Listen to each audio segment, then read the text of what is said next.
Good morning, you beautiful people. How are you all doing today? It's Stephen here. Saturday morning on the 28th of September, ahead of Manchester City's trip to St James's Park to play Newcastle. Welcome. Hello. Welcome to those joining at this very, well, it's not that early, but for me it is. I've been up for ages, actually, to be fair. I hope you're good. I hope you're well. We've got lots to talk about today. Pep was absolutely on fire in the press conference. Loads of wonderful quotes. The guy came out punching, boxing, fighting, ready for war. And I love it when Pep Guardiola gets his back up like that. It's absolutely entertaining more than anything. And today we're going to try and look at Manchester City, how they'll line up against Newcastle in just literally 4 hours' time. I will be live with my watch along later on. So I want to catch you there. It'll be on bigup.com.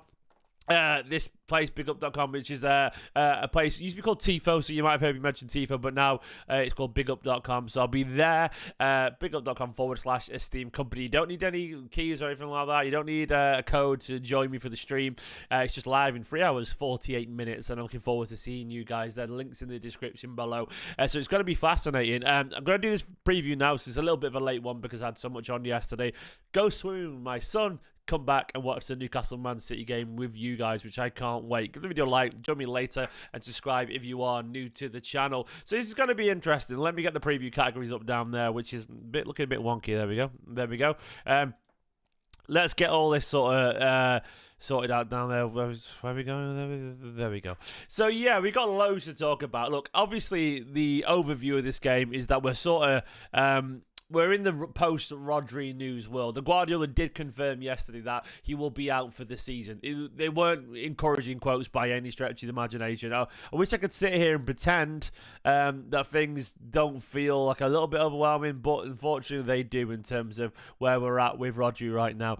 Guardiola did basically confirm that it's a serious injury and that he'll be out for a while. These are the quotes. He said he's got his surgery this morning, ACL and some meniscus, so next season will be here. This season is over. Unfortunately, he's got the worst outcome, but it is what it is. Fortunately, at this level it happens. We're there to support him and we'll recover step by step and move forward. He did talk about his future fitness. He said when you have an ACL and you're out for 8 or 9 months, the year after you have muscular problems, that's why it's longer. I think Rodri will come back to his best after not just 8 or 9 months, but it is what it is. As a club, we have magnificent players and we will find a solution. So what Guardiola is saying there is he thinks he's going to be basically a year, if not more. The best reference point would probably be Virgil van Dijk. You know, everyone thought he was sort of washed, didn't he, for a while. His first season back after that injury, he wasn't himself. He really wasn't himself for a long time. It's only about 2 years after the initial injury that Van Dijk was fully back to his best form, back to being a world-class centre-back. So we've got to be prepared for the idea that Rodri could potentially not be the same player again. This is a season career-changing, it's a career-changing injury potentially. He could be fine, but we could be looking at a year and a half before Rodri looks anything like the Rodri that we know and love. So much of an ACL injury is resetting your body and also getting over the mental hurdles that come from being a football again because you're scared of your knee going. It's like getting back into a car after a car crash. It's really, really, really scary, you know, so... It's bad news. It's awful news. It's truly awful. And one quick thing I will say, by the way, is this is directed at the childish people online. A lot of Arsenal fans and fans of other teams as well, particularly Arsenal fans given the game the other day, who've been reveling in Rodri's injury.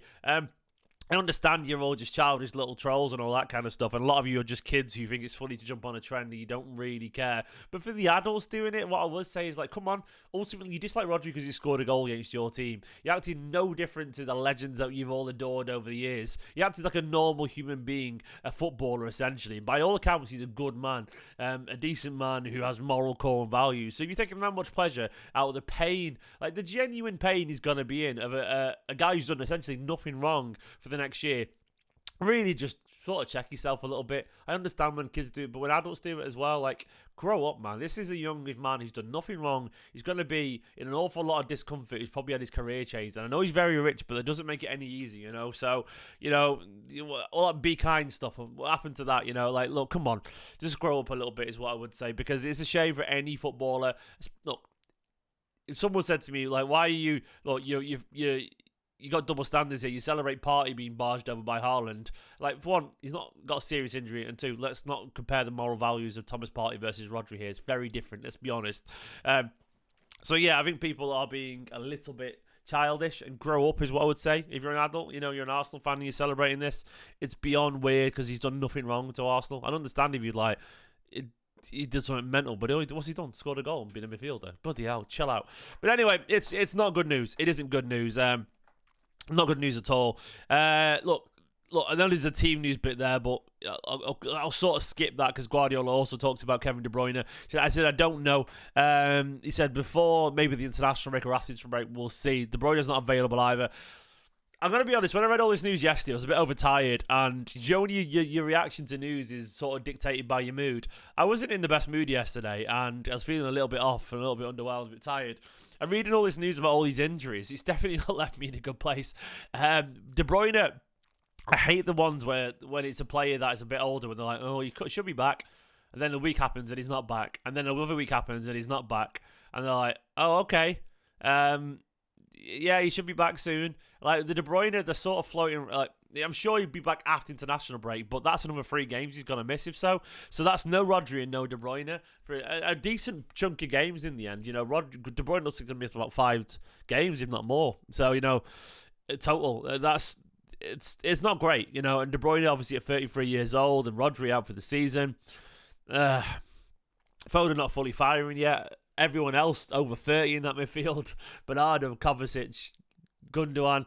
And I must admit, my head's not in the best space right now in terms of Manchester City's midfield. I would feel a lot better if De Bruyne was available. But no Rodri, no De Bruyne. Look, I know, they've got quality players. But it's not looking good. It isn't looking good in terms of, where we're at.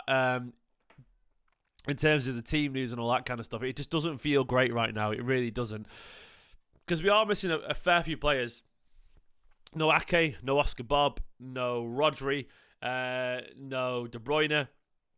Even Nico O'Reilly got subbed off last night, I think, for the EDS. So, look, we are missing players, and it doesn't feel good. Those players, I would argue, are all pretty key players to this squad. Even Oscar Bob, he would have been so useful in certain games, So, look, it doesn't feel great. It doesn't feel great where we're at currently. We should see, that we've got enough going forward for the next few games, but I think we might have to look into January. We might have to. Guardiola did talk about the idea of the solutions. Look, I'll get onto solutions for the Rodri stuff in a minute because there's loads of quotes. He said, we'll see about signing players. We talked today with Cheeky and we'll see how it's going. We don't have to decide tomorrow, right? We have time to see the potential problems we have and we will see. That was the morning quotes. The ones later on sort of can contradict that a tiny bit where he talked about he said about trying to replace him. He said Rodri is irreplaceable for the fact that he's something that's difficult to find, but it's not just at Man City, all around the world. If you say, okay, Pep, you have money to buy a player like Rodri, they're not on the market because he's really, really good. He's right. He said, right now we're not thinking to find anyone, but the scouting or the department from Cheeky, of course, they're always connected to players. He said in January we have time. Maybe the situation is we need something. An opportunity is possible or not possible. Rodri's fit, we'll not think. Now we see. I'm not able to take a decision now. It's not possible. So I think Guardiola is very obviously hinting there that they're considering going to sign a player in January if they can do. The reason they're doing it is because they don't think look, they know the best way to get a midfield player fit and going. Look, if they sign a player in the summer, they're going to take an awful long time to get up to speed and be ready to step in. They're going to take. Look, if they sign a player next summer, it could be the year after that they're fully ready to be integrated, Whereas you sign a player in January, they get half a season to be ready for next season. So if Rodri's still not feeling right by the time next season starts, he's ready, this player, this hypothetical player. So I think they're going to try and move it forward and try and sign someone in January. I really see City going for it because I think we have to. I think we've got no choice. It could be that we're down a player for a year and a half here. It could be that long. So we'd be stupid not to try and bring it forward if we can to get them up to speed, Guardiola talked, I love the quotes about Guardiola's overall feeling about everyone disliking City. He said, there is no team that is wanted to beat more than us in here in England. We felt it, we smelt it. And he went, ugh. Again, Man City, ugh. They don't like us at all. And he was had a wry smile on his face. He said, so we expect that. And okay, it's a problem, but okay, let's go, let's try. And he talked about how no one likes us in this country, and they don't. And you can turn around and say, Arsenal fans go, the media love you and all that kind of stuff. But no, I'm sorry. Look, you say they love us, but this is bullshit, man. I've listened to nothing but negative stuff about City for the past few years, and everyone wants City to disappear forever.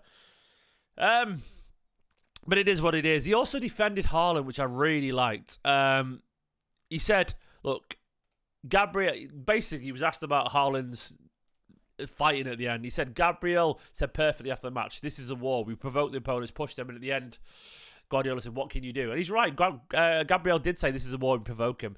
Guardiola said, okay, you provoke me. Okay, I'm there. You want a war? I will war. And what he's trying to say there is he's not gonna get at his players for defending themselves in the face of provocation. No chance. Guardiola could have turned around and criticised Haaland for that, but he said, no, I'm sorry. Arsenal players want a war, so we give it back. Fucking damn right, man. I absolutely love that from Guardiola to essentially back his players, back that passion, back that fieriness. Look, if Arsenal want to start kicking off and have a fight, we'll be there too. Yeah, absolutely the right approach from Guardiola. Said the emotions are the emotions, sure. So I'm sure he's not proud, but listen, in the type of challenge that Arsenal challenges, I understand it. So what he's saying there is like, I'm sure when the game ends, he's going to be like, I probably shouldn't have done that.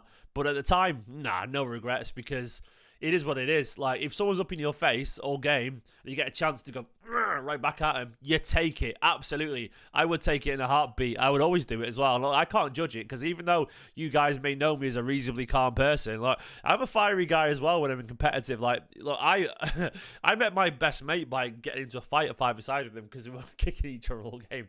So there we go. It is what it is. Football can be very competitive sometimes, So yeah, we'll see. There's loads of quotes, and I mean, go read the Guardiola. I like this as well about how we'll replace him. He said, look, I'll get onto the predicted 11 bit, at the bottom, and we'll go to that in a minute. But Guardiola did talk about how to replace them. He said Fernandinho was injured at the time, and Aguero many times, or De Bruyne many times. Kevin was 1 year injured, almost 6 or 7 months. A lot of time, injuries, and he didn't play much, and we still won again. We have huge personalities in the dressing room. Rodri is one of them, but there are other qualities. Everyone has to make a step forward to do more. You have to do more to replace this absence for a long, long time. When one guy's injured, we're sad, but at the end, he knows we're there. Now it'll be a long time in Madrid with his family, recover there with the doctors and physios, and come back with open arms. So yeah, ultimately Guardiola's right. He's right. Yeah, it could be a long time, Michael. I'm expecting up to 1.5 years as well in the chat. So yeah, look, it's going to be long. He was asked about how you play. Like, let's get onto the team news bit anyway. So I'll go over here now. Like, Guardiola did talk about, I'll go to the quotes actually about how you replace him. And I want to know how you guys replace him. He was asked about Rico Lewis. He said, never alone, but alongside others, always good. More advanced, like an attacking midfielder. He's one of the best we have.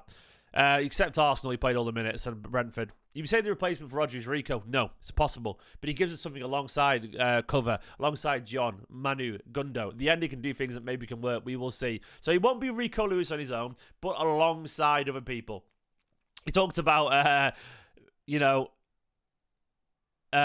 I have solutions to Rodri's absence. Players can play there in long balls, presence to win the ball, transitions. He is the best. If I see long balls without Rodri, we're going to lose 10 out of 10. With Jolinton tomorrow, we're going to lose. Interesting that Guardiola's gone for this negative approach, saying, look, with long balls happen, we're fucked. I'm sure he's inviting there. Surely he's got a solution. Surely he wants team to go long and just hit it long, because Guardiola would not give the game away that blatantly. But he said if we lose the duel, says it's not a problem. Ready for the second. Recover 4, 5, 6 seconds later. We have to adapt with the players we have. Guardiola's mind's going. One thing I will say, by the way, is that, look, Guardiola is the one manager in the world you want to fix something like this. So what can we do? We complain and say, I'm sorry, when Rodri comes up, start to fight again. We have to find a solution as a team. Me as a manager, we have to move forward and move on. He's right. He said, I'm optimistic in myself and the City team. I'm going to find a way. And I believe him, man. There's so many different ways we can do this.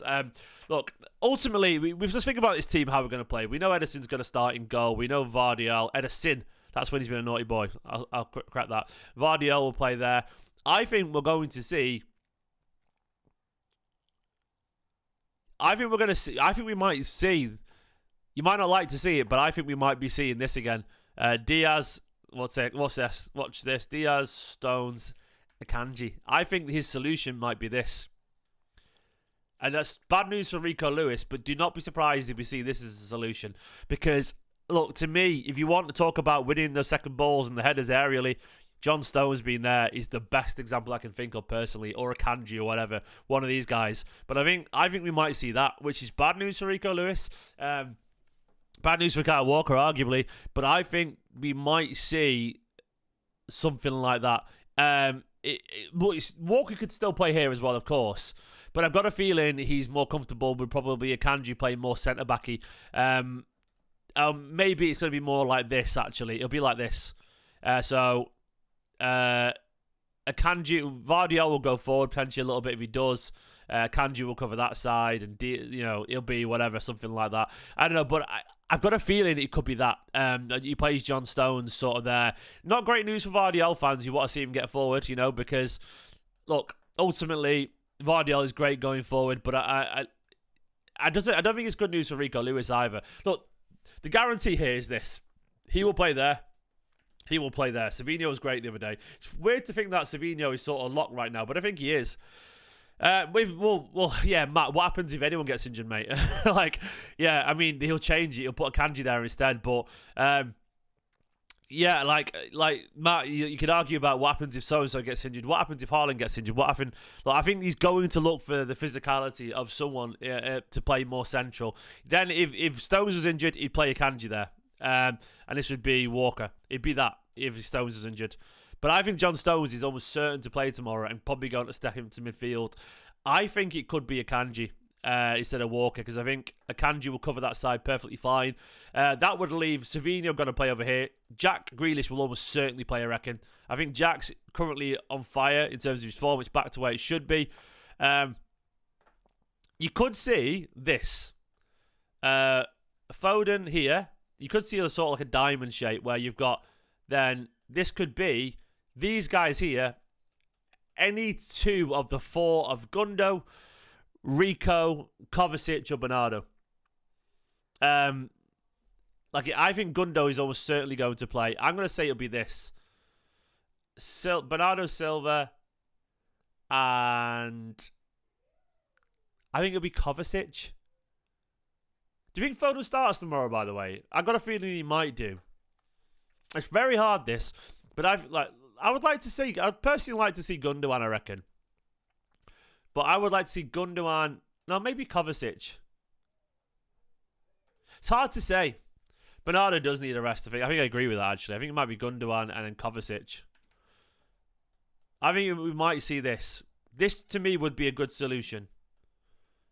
So, it's a bit hard on Rico Lewis, but I think if you want to talk about, strength and all that kind of stuff, Stones being sweeping up the second balls, I think this is a really good balance. Rico will play different games, but tomorrow away at Newcastle, that's what I would like to see. That's what I would like to see personally. Bear in mind, Michael, Jack... Tomorrow, sorry, I mean today. It's today. I'm just half asleep, mate. Do you know what it is? It's because I meant to do this preview last night, and I didn't get around to doing it because I got distracted. So in my head, I always do the preview the day before, so I keep forgetting this later. So in 3 hours, 2 hours, 2.5 hours, you have the team news, which is crazy. But yeah, so something like that. This is what I would potentially do. But it could be Bernardo. Let's have a look at how did we play the other day? This is what they reckon, by the way. I don't think Doku will play. I think it should be Jack Grealish. Could be Rico. Look, if Rico Lewis plays, I don't know. I think it should be that. Sorry, guys. Jack is in form, Mentec. And look, if you don't see it, mate, it's not nothing to do with me. Jack was excellent the other day. And you know what? The sort of stats show it, Jack, look, excellent. Created a whole load of chances. Running at people direct. Look, key passes 4, accurate passes great, touch is great. He was running at people. Look at that. He attempted 13 dribbles. Jack Grealish attempted 13 dribbles and completed 6. Jack Grealish never is that aggressive. He was running at people. I think Grealish has been really aggressive recently, which has been very out of character for Jack Grealish, but I think he's getting better. I don't have a side, Hedro, between Doku and Grealish. I don't. But I think right now, in a post, with no De Bruyne and no Rodri, the best form of, defense for us is keeping the ball. It absolutely is. You got Savinho on that side to run at people. Grealish on the other side, in my opinion, to help keep the composure. I think is exactly what we need. Like, I feel like we need it, Like, I thought Grealish was really good when he came on against Arsenal as well, I thought he forced the goal. Look, I love Doku, I really do, but I also understand that Jack Grealish and him bring very different sort of, they bring very different options, and I think right now Grealish just feels to me like the sensible choice. So, look, there's many different ways we could play. Look, if he doesn't do the Stones thing in midfield, what you do is you have Rico, of course. Rico play there, maybe. It could be Kyle Walker plays there. But, look, you can have something like that, potentially, which makes it a little bit more dynamic. But where would Bernardo play? Instead of Kovacic, or instead of Gundo, instead of Foden? Look, I hope Foden plays, man. What have these predicted? SofaScore predicts Foden won't play. I think he'll play, surely. I don't know. But let's go on to the opposition anyway. I don't think Nunes is going to play, by the way. I'd be amazed if he plays. As for Newcastle, look, let's get Newcastle's results up. Newcastle currently stand... Here's their recent results. They did lose to Fulham 3-1 the other day. They beat Wolves. They beat Spurs. They're in decent form. Where's the standings of the Premier League table? They're currently sat in 6th, so this is a fucking hard game, lads. It really is a really hard game. It absolutely is. Yeah, by the way, I think Grealish is more creative than Doku. I think Doku's a much better dribbler and causes different chaos. But in terms of creativity and what the balance he brings down that side, I would argue in certain games, Grealish is more creative. Creative simply because he allows the ball to be further up the pitch. We sort of sit here at the best when we pen teams in. And I don't think we pen teams in quite as much with Doku and Savinho together. So we'll see. Yeah, Isaac's got a toe issue, so we'll see. I don't know if he's going to play. But as for Newcastle, they are missing a few players, I think. I'll check. They are missing Sven Botman, Lascelles, Lewis Miley, Callum Wilson, and I reckon, Isaac has allegedly got a toe issue. Matt Target, by the way, he's not available either, because I saw people mocking this online, but because he's got a flare-up of eczema. But I would have probably not taken that seriously 2 years ago, but Ruben, my son, obviously he's got pretty bad eczema. But it's under control now, largely via various creams, but it's awful. It's worse. I actually feel really sorry for Matt Target, because Ruben had open sores on his body and everything from eczema, so like it can be horrific, and I feel sorry for him. So I mean, I don't know Matt Target, but I wish him the best, because I understand. I feel sorry for anyone who goes through that now, because I get it. Hello, Ruben. I got to hear him downstairs talking to my son. But yeah, in terms of like Newcastle's options, look, Newcastle are in good form. They're going to line up something like this, I would guess. Look, it could be Trippier playing at right back. I don't know. Maybe I've seen 2 different predicted lineups. One was Pope, Trippier, Shaw, Burnhall, Tonali, Bruno, Jolinton, Murphy, Gordon, Barnes. This one's got Isaac in it as well. Hiya, Ruben. Hiya. I was just talking about you because the Newcastle player is missing the game from an eczema flare-up, and everyone online was going, what's wrong with him? And I say, I understand it now.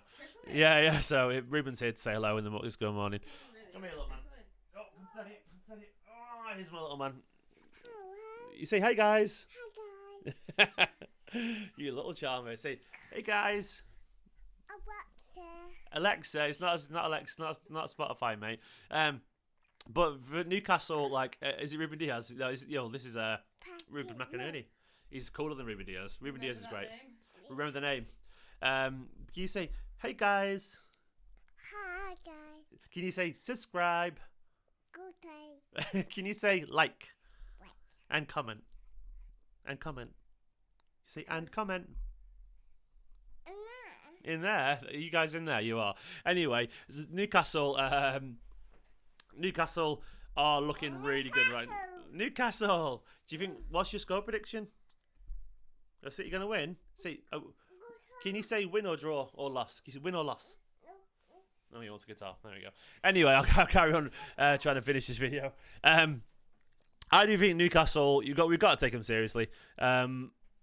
They're a really good side. They are physical. They are aggressive. Tonali, Bruno, Jolinton. That is a powerful midfield. I would argue that's probably one of the exact midfielders you don't want to play after the. See you later, Ribs. I'll see you in about 5 minutes, 10 minutes, mate.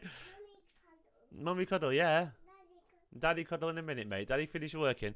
Sorry, guys. I would argue Newcastle, given the midfield right now, is almost the exact sort of team we don't want to play. It's physical, it's aggressive, there's balance there. They've got such pace out wide in Harvey Barnes and Anthony Gordon. I'm hoping he's not available, because he's got so much quality. But we are more than good enough to deal with them. But it's going to be an absolute battle. Small part of me feels that we have enough to beat them. Not a small part. A notable part. We definitely absolutely can. I'm just expecting a very difficult game here. I really am.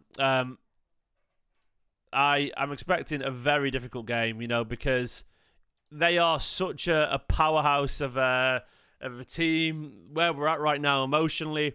Thank you very much, Noah. We are a wonderful family. I'm biased, but I am a very lucky man to have a beautiful, beautiful family. And my son's amazing, and my wife's amazing, so thank you very much. Wow, Riley's been up. It's 4 a.m. Riley's out on the piss. Good on you, mate. In Georgia, USA. It's 10 to 9 here, mate, so you need to get some sleep for the games in like 3 hours, pal. But Newcastle haven't been playing that well, but they've been playing effectively. And at St. James's Park, given our current mental state, it's not going to be easy. It's not going to be easy at all. Not going to the game. I ain't going to Newcastle, mate, for this. No chance, sadly. Good luck to anyone who does. Well, I haven't got the money or the energy to drive to Newcastle for a game like this. I'll be with my family this weekend. So, look, for me, you don't want to hear this, but this could be a struggle today. It could be. You okay? What?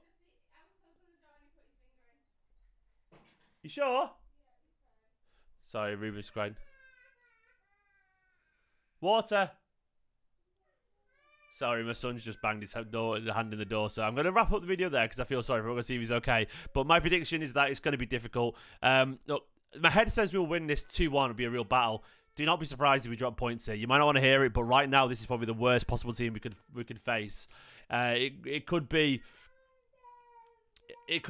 a lot very, very physical. I think it might be a draw. It might be a draw. We could see. We will see. Anyway, join me for the watch on later on bigup.com. I'm going to go see if my son's okay because he's banged his hand, bless him. Thanks for watching this video. Love you all loads. In a bit. Bye-bye.